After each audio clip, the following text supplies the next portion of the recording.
હાલમાં અત્રેના માનકુવા પોલીસ સ્ટેશનમાં એક પત્ની દ્વારા પોતાના પતિને જીવતો સળગાવી દેવાની એક ઘટના આવેલી છે અને એ બાબતે મર્ડરનો ગુનો દાખલ કરીને માનકુવા પોલીસ સ્ટેશન દ્વારા એની તપાસ હાથ ધરવામાં આવી છે.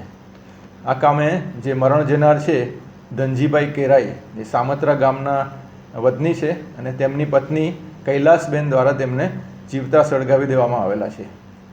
આ બંનેનું બીજું લગ્ન હતું. ધનજીભાઈનું પણ બીજું લગ્ન હતું અને કૈલાસબેનનું પણ બીજું લગ્ન હતું.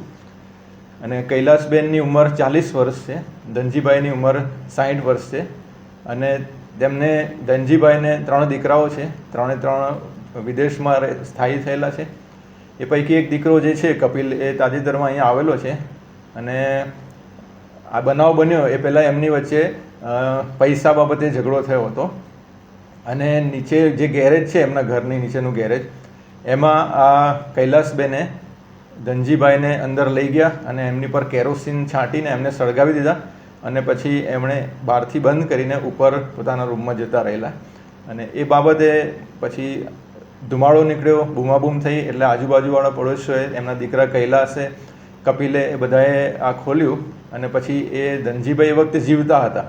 એ તાત્કાલિક એમને એમ્બ્યુલન્સમાં જીકે જનરલ હોસ્પિટલમાં લઈ જવામાં આવ્યા, પરંતુ ત્યાં એમનું સારવાર દરમિયાન મરણ થયેલું છે.